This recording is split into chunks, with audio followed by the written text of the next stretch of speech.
2025 fue un año interesante para el deporte espectáculo, lleno de sorpresas, de momentos históricos así como infames, de decepciones y de increíbles luchas. Sin embargo, si viste el título de este video sabrás que hoy no recapitularé nada del año pasado. Y sí, lo sé. A día de editado este video ya pasó la primera mitad de enero del 2026. Y en un mundo el cual cambia de forma tan constante, en tan solo 15 días han pasado muchísimas cosas, incluyendo que me tumbaran como 4 predicciones que ya había hecho. Así que antes de que el tren de las predicciones se me pase por completo, y siendo mi video de bienvenida para este proyecto, les presento mis predicciones para el presente año 2026 en el mundo del Pro Wrestling. No un solo evento, no una sola empresa, ni un solo país. De todo el Pro Wrestling, a excepción de lucha japonesa, porque no veo suficiente lucha libre japonesa para emitir alguna opinión real. Sin nada más que decir, comencemos.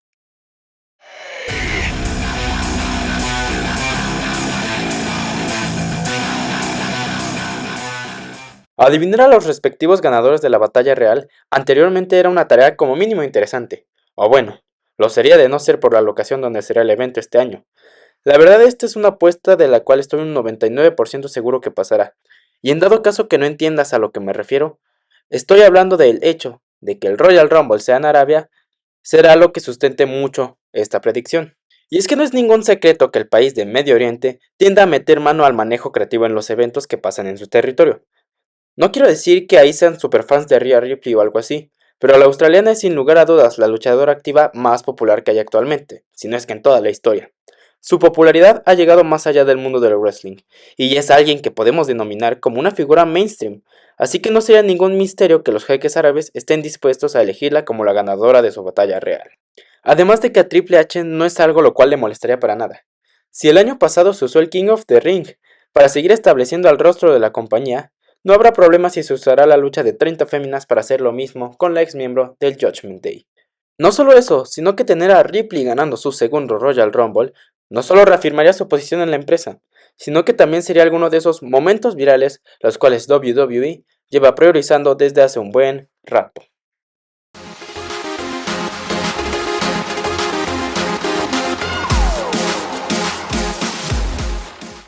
Soberano actualmente es una de las estrellas más importantes de todo el Consejo Mundial de Lucha Libre.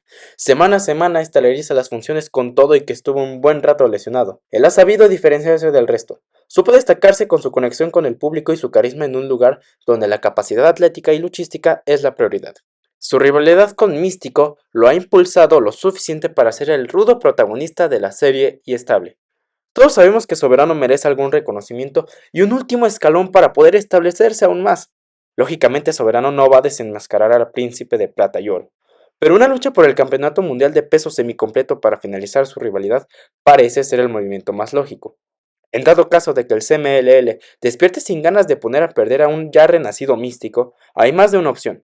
Pueden construir una nueva rivalidad ante Templario por su campeonato mundial de peso medio.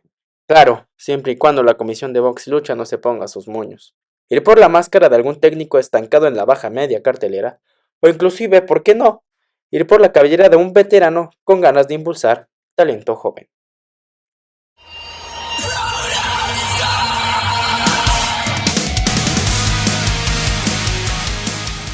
Y hablando de estrellas en ascenso, Kyle Fletcher es una de las mejores promesas, por no decir la mejor, que nos ofrece todo el deporte espectáculo. Es probablemente el luchador menor de 30 años más completo que tenemos. La posición en la que está Fletcher es una muy similar a la que está Soberano en el consejo. No le falta prácticamente nada para ser el protagonista de los shows de AEW. Basta con ver la calidad de los rivales contra los que ha luchado este año, cosa que no es para menos. Se ha elevado de forma natural, completamente merecida. Y ya es un hecho que es cuestión de tiempo para que veamos a la protoestrella ganar el título mundial. AEW ha tenido un buen año y a Tony Khan no le ha dado frío a la hora de tomar decisiones un tanto arriesgadas, la mayoría de veces. Por lo cual, sería una gran decisión soltar el gatillo y otorgarle la presea máxima este año al australiano. Inclusive, ¿por qué no?, dárselo en su tierra de origen en el siguiente Grand Slam Australia. Aunque eso sí, no estoy tan seguro de qué tan buena idea sería dejar a MJF como campeón de reinado corto. Si no, en todo caso, su momento llegará.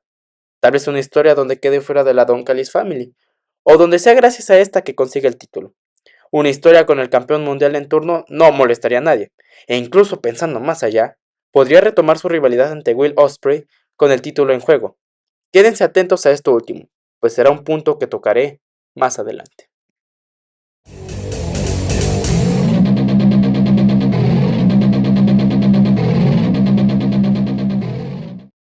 Antes de la compra de AAA por parte de WWE, una de las historias que más prometían era la rivalidad entre el Fiscal y Abismo Negro Jr. Y digo prometían porque dejaron la historia mosqueándose desde hace casi 3 años, haciéndolos luchar una y otra vez, tanto en eventos oficiales como independientes. Y es que no es posible que ya se hayan enfrentado 56 veces el año pasado, y aún así la historia sigue sin avanzar absolutamente nada. Pero bueno, se sabe que la venta no ayudó mucho a que esto mejorara, y está claro que no es algo completamente primordial para la empresa estadounidense. De todas maneras, el fiscal y Abismo Negro siguen siendo elementos confiables, los cuales siguen siendo solicitados. A pesar de la sobreexplotación del concepto en 2025, la rivalidad siguió llamando bastante la atención, y lo sigue haciendo. Eso todos lo saben. Aparte de que parece cumplir como una especie de rompas en caso de emergencia. Quedó claro cuando Dragon Lee no quiso luchar en Puebla. Así que no dudemos que en 2026 se busque la tan rumorada y esperada lucha por las máscaras, algo lo cual ameritaría sin duda la lucha estelar en uno de los mega eventos de promoción de San Antonio Peña, y cosa que elevaría al estelarismo al heredero del Martinet, o sea, el fiscal. En todo caso, si por X o Y razón no se puede llevar a cabo, luchar por los derechos del nombre de Abismo Negro sigue siendo una lucha bastante solicitada.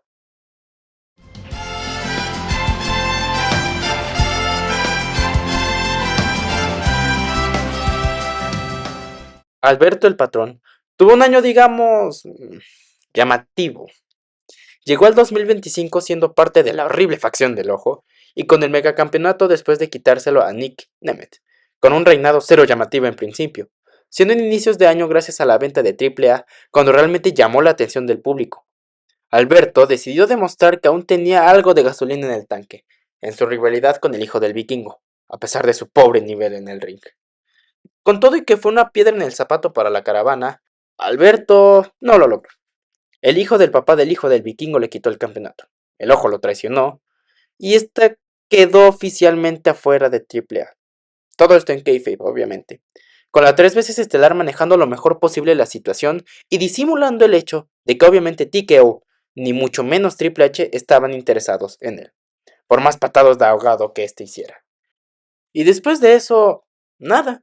El potosino fue de arena en arena independiente, quedando fuera de la gira Alianzas oficialmente. Apareció en Venga la Alegría, se fue al infame reality de la Granja VIP, y de ahí, como dije, nada. También apareció en una entrevista con Lucito Rey, cabe aclarar. Es un hecho de que el patrón quemó todos sus puentes. El señor está vetado hasta de IWRG, y todo parece indicar que el resto de su carrera está destinada a indagar en la farándula, siendo una figura indie mexicana. Pero hay algo que destacar. Hace algunos años, cuando Beto el Jefazo estaba en una situación parecida a la actual, decidió junto con Chavo Guerrero Jr. crear la nueva promotora Nación Lucha Libre, que en su momento la verdad lucía bastante prometedora. Por diversas razones como malos manejos, bajas audiencias, problemas económicos y podemos meter por ahí la pandemia, llevaron a la promotora a un rotundo fracaso, con todo y una televisora de su lado, algo lo cual muchas promotoras ya quisieran tener. Tiene un par de meses que Nación Lucha Libre regresó en Facebook, Instagram, TikTok y YouTube, subiendo algo de contenido de vez en cuando y algunos clips. Parecen tener cierta intención de regresar para el actual año 2026, y con el patrón con todas las puertas cerradas, parece un movimiento lógico volver a intentarlo en su promoción propia.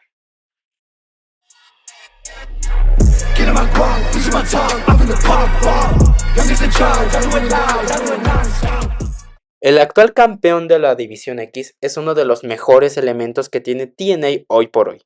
Para muchos es la mejor promesa high flyer que hay, y aunque yo no esté de acuerdo con eso, la verdad es que yo creo que Máscara Dorada ocupa ese lugar. La calidad del proveniente de Bradford es innegable. No solo porque es un increíble atleta, él ha sabido demostrar que puede llegar a ser mucho más que eso. No es casualidad su encuentro con AJ Styles, y mucho menos que John Cena lo haya buscado para su evento de retiro. Slater da para más. Sería bastante favorecedor para él que se manejara una historia de un pase de antorcha por parte del fenomenal. Aunque, viendo cómo está haciendo WWE, la verdad es que no me arriesgaré esa apuesta. Por otro lado, todos sabemos la situación de la Total Nonstop Action Wrestling. Su alianza con WWE no ha sido recíproca. Se le ha tratado casi que como una submarca. Sus entradas en Impact son bastante tristes y pobres, y eso que no he mencionado las cuestionables decisiones creativas que se han llevado. A decir verdad, la empresa de Nashville ya le queda chico a Lyon.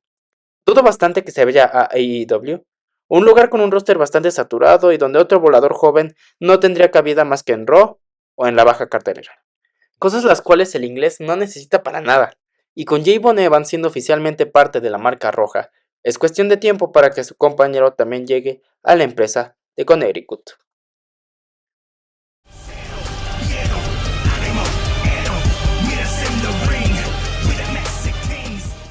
Uno de los momentos más agradables que tuvimos a inicios de año fue el debut de Penta y Rey Fénix en WWE. Llevábamos tiempo sin luchadores mexicanos nuevos en el roster principal, y francamente el mayor de los dos tenía todo para llegar a un nivel de reconocimiento mundial más allá del wrestling. ¿Y por qué no? Hasta un trato mejor a nivel individual del que tenía en AEW. Penta tenía una historia de superación, tenía una reinvención, un talento en ring bueno, una buena representación de su país de origen y sobre todo, algo lo cual lo ayudó a sobresalir muchísimo sobre demás talento mexa, carisma y conexión con el público extranjero. Por otra parte, Rey Fénix, a diferencia de su hermano, era un tanto más discreto. No tenía una gran conexión con los fanáticos, no tenía un personaje tan llamativo, era un luchador más arraigado al típico luchador mexicano moderno, con gran talento en el ring, siendo demasiado atlético, experto en vuelos, con un equipo más tradicional y siendo un elemento extremadamente confiable esté donde esté. No por nada Tony Khan le tuvo la confianza para soltarle el título internacional, en lugar de tomar alguna de las decisiones raras las cuales el Booker de la élite nos tenía acostumbrados en ese entonces. A diferencia de lo que a muchos les gusta decir, no, los hermanos no tenían grandes planes en AEW. Sus mejores momentos ya habían pasado durante sus inicios en la compañía y tampoco Penta estaba pensado para recibir el push que tiene Bandido actualmente. De hecho, el Cero Miedo estaba más cercano a la posición en la que está Hechicero, siendo rival de transición para los elementos con más relevancia, sin hacer mucho en la división Tag Team y poquito más. Ni se diga de su hermano, quien si bien tuvo unos rivales bastante interesantes a decir verdad, sigue siendo alguien que aparecía muy de vez en cuando y que sea por la razón que sea, Tony Khan no tenía planes para él. De todas formas, la aparición de Penta en Raw tenía mucha expectativa. Había mucha gente que incluso pensó que iría por el campeonato mundial, aunque sea como un rival de transición. Mientras Fénix, pues todos sabemos qué pasaba con Fénix en ese momento. Actualmente, los dos hermanos están en posiciones un poquito mejores a las que estaban antes, estando en la media y baja cartelera y compitiendo por los títulos midcard de vez en cuando. Aún así, el manejo que se les da deja un poco que desear.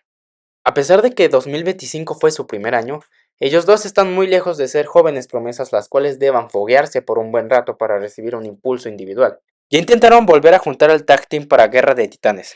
No se pudo por la lesión de Penta, y eso solo significa que si queremos ver de nuevo a los hermanos luchando, deben hacerlo pronto. Aún más considerando que no se les está incluyendo en historias muy importantes. Creo yo que deberían reunirlos de nuevo para este año en el roster principal y no en alguna submarca. Que Fénix se vaya a Raw para reencontrarse con su hermano, ya sea en un draft o una historia donde salga de SmackDown de algún modo. Un reencuentro sería lo más beneficioso para ambos, con un Fénix que, aunque constante, sigue algo perdido en la marca azul, mientras que Penta necesita algo más para poder saltar hacia el estelarismo y nada mejor que regresar a la división donde sí que es experto.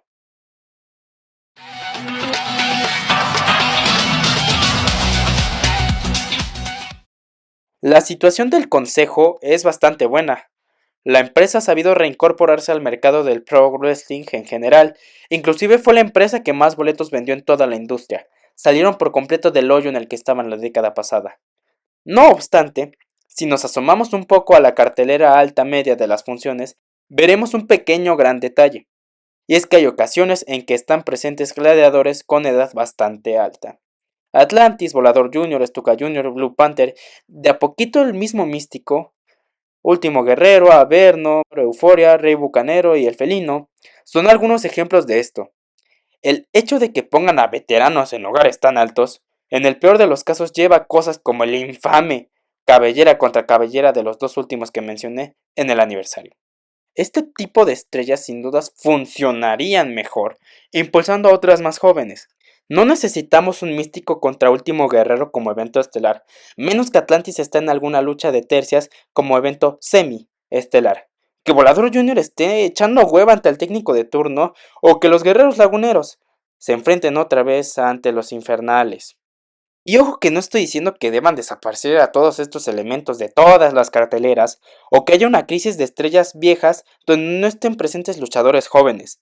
Todo lo contrario. El consejo se atrevió a soltar el gatillo con muchísimos luchadores menores a 35 años, y justamente este punto se centra en uno de ellos. Shelwa, junto a Máscara Dorada, son los dos más grandes jóvenes promesas que tiene la serie estable.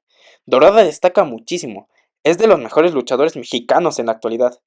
Cosas como el Sky Team, su protagonismo en las funciones, sus constantes interacciones con Místico, su calidad en el ring, que es tan buena que aplasta por completo todas sus carencias, y sus recurrentes apariciones en AEW, lo hacen destacar bastante sobre los demás voladores.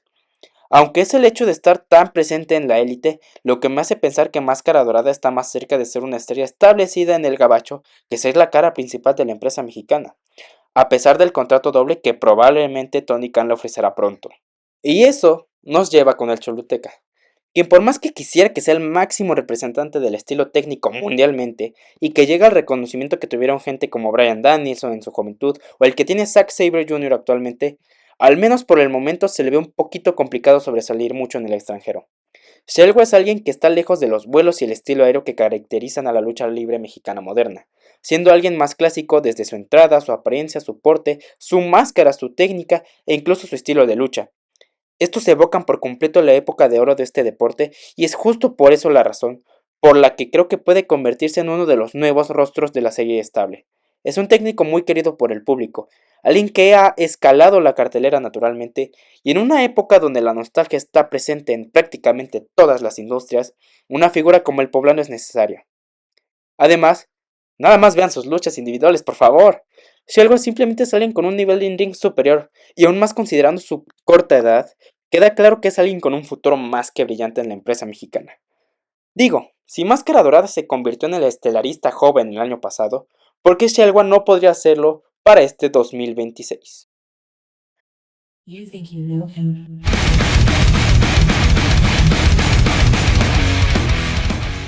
Han pasado 26 años desde que empezó este milenio, uno el cual nos ha ofrecido varias de las leyendas más grandes del pro wrestling. Justamente por eso son cada vez más las que afirman que están muy cerca de abandonar los cuadriláteros. John Cena, Hiroshi Tanahashi y Bryan Danielson son aquellos los cuales ya cumplieron su palabra, y son cada vez más los que están muy cerca a este escenario, con algunos inclusive anunciándolo desde antes.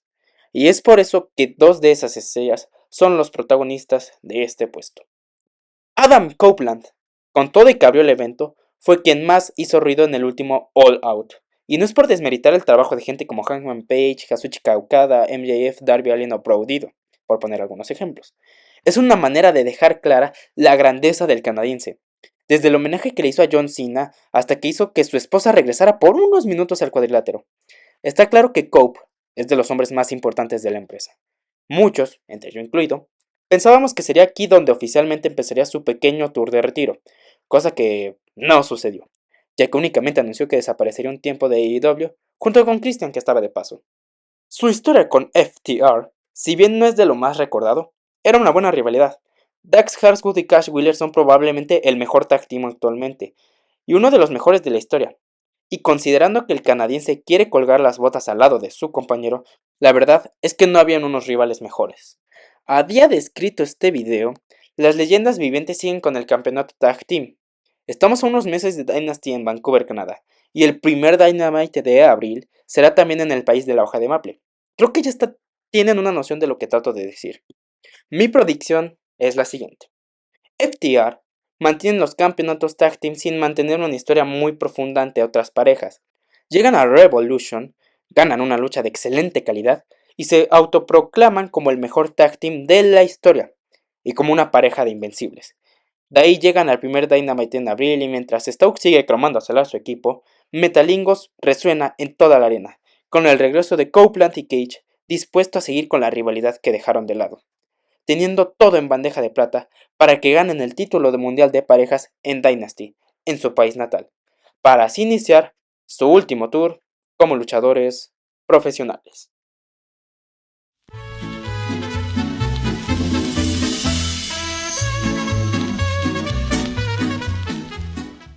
¿Qué puedo decir aparte de lo que ya se ha dicho acerca del Grande Americano? Fue sin dudas de lo mejor que nos ha dado WWE en este último año. Algo que empezó como un personaje parodia, para rivalizar a los muchísimos mexicanos del roster, terminó como uno de los luchadores más amados de toda una nación. Únicamente se necesitó de una lesión y un luchador perdido en la baja cartelera con ganas de sobresalir para que esto sucediera. La verdad es un poco raro el hecho de que alguien como Chad Gable tuviera que recurrir a un personaje cómico para seguir manteniéndose relevante. Pero X, son cosas que pasan. A pesar de todo, antes de su lesión, era un elemento presente en Raw. Ganó su primera lucha en WrestleMania, donde originalmente lucharía ante Rey Mysterio.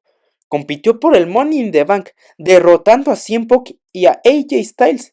Y todo olía que su nuevo personaje lo catapultaría al estelarismo. Y aunque Kaiser la verdad supo reinventar todo por completo, dudo mucho que cuando Gable esté listo para regresar a los cuadriláteros, lo manen así como haciendo una historia sin la máscara. Ante una triple A que más temprano que tarde necesitará tener más variedad en sus shows, un regreso del primer grande sería una apuesta interesante. Obviamente no se le quitará el personaje a Kaiser. De hecho, está empezando a dar tintes de que se convertirá en técnico, irónicamente demostrando respeto a los que inicialmente fueron los rivales del grande original. Ante este escenario, más el hecho de que su ex compañero Dominic estará fuera un rato después de darle la espalda, está claro que el grande estará necesitado de un nuevo rival rudo. De momento la historia con el hijo del vikingo está siendo bastante medianita. No se le ve mucho futuro o foco a la rivalidad. Seguramente la facción del ojo mantendrá ciertos piques ante el alemán interrumpiendo sus luchas o cosas así. Un feudo que sin duda llamará mucho más la atención será uno donde se enfrenta al primer grande. De hecho, como lo dije al principio del video, una simple interacción entre estos dos generaría otro momento viral de los que TKO está buscando. Aparte de eso, el American Made sigue apareciendo de vez en cuando como figuras que están inconformes con el nuevo grande americano. Y el combate de apuestas es algo que la comunidad teoriza y pide que pase desde hace rato. Un máscara contra máscara en un evento del roster principal de WWE me parecería una pésima idea. El público gringo no está familiarizado para nada con las luchas de apuestas tradicionales, además de que todo en torno al grande americano tuvo mucho más impacto con el público mexa. Este encuentro sería una lucha histórica para Triple A, no para WWE, a pesar de que técnicamente sean uno solo. Una lucha de este nivel amerita ser el evento principal de Triple Manía 34, donde finalmente Ludwig Kaiser se establezca como el rostro número uno de la caravana estelar al ganar su primera máscara, mientras que Chad Gable regresaría al roster principal más que listo para que empiece su camino hacia el estelarismo de la WWE. Otra vez.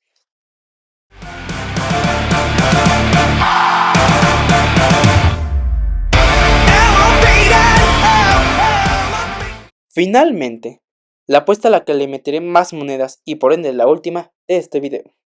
Will Ospreay desde hace un buen rato es el mejor luchador del mundo. Lo digo sin miedo. Tiene bastante que dejó de ser ese luchador joven promesa que hacía muchos spots impresionantes, vuelos y movimientos que, si bien eran muy sorprendentes, se quedaban solo en eso, en una capacidad atlética buena. Ahora el Broop es impresionante en todos los aspectos que puede tener un luchador. El británico tenía todo servido para que fuera el mejor performer del 2025, hasta que llegó su lesión. En el peor momento, por cierto. Aún así, Ospreay nos demostró lo comprometido y lo bueno que es en este deporte, donde si bien no hubo mucha cantidad, la calidad de sus luchas fue innegable. Puede que no te guste, pero lo que sí es un hecho es que está encaminado a ser una de las más grandes leyendas en la historia del negocio. Este es un caso un poco parecido a lo que hablaba en la predicción de Adam Copeland, ya que el sustento del 50% de esta es por el lugar donde se realizará el evento central de este puesto. Londres ya fue testigo de luchas históricas del luchador inglés de la mano de AEW, pero aún falta el momento más significativo e importante, donde finalmente se convierte en el campeón máximo y deje clara su posición en el deporte. Y señores y señores, ese momento llegará este año en Wembley. No estoy seguro de cómo o ante quién podría ser. no me convence mucho la idea de tener a otro babyface como Adam Page para ganarle el campeonato. MJF no sería una mala opción, pero sería como repetir lo que ya se tuvo en 2024. Tampoco siento que sería la mejor idea ponerlo ante una estrella en ascenso. Lo ideal sería mantener un equilibrio donde esté el estándar de calidad de Will, pero sin hacer algo que se haya hecho antes, y que Osprey sea el protagonista de su momento sin necesidad de hacer ver débil a su contrincante, o viceversa. La última parte de la trilogía ante Omega suena a algo convincente que sin duda llenaría todo un estadio y que cumpliría con todos los criterios ya mencionados. Además de tener de paso el pase de antorcha perfecto, que marcaría un antes y después en la carrera de ambas estrellas, así como para la empresa de Jacksonville. ¿Te acuerdas cómo en la tercera predicción del video indiqué que estuvieras al pendiente con este dato? Podría retomar su rivalidad ante Will Ospreay con el título en juego. Quédense atentos a esto último, pues será un punto que tocaré más adelante. Pues, enos aquí. No creo que deba Osprey arrebatarle el campeonato a la pornoestrella en dado caso de que lo tenga antes de All In. Eso sería todo un retroceso para el miembro de la Don Callis Family. Pero, ¿qué tal si la historia del primer campeonato del Will terminara con Fletcher robándole el título, convirtiendo su rivalidad en todo un clásico y estableciendo al australiano como la nueva cara de AEW, de forma completamente merecida? Repito, esta es la predicción número 12 extraoficialmente, y que meteré por debajo de la mesa en esta ocasión. De todo corazón espero que esto se cumpla de algún modo, por el bien del futuro del pro wrestling, ya que en mi opinión, sería la manera perfecta de dar el merecido espacio a las nuevas generaciones, que por cierto, llevan rato dejando claro que su momento ya llegó.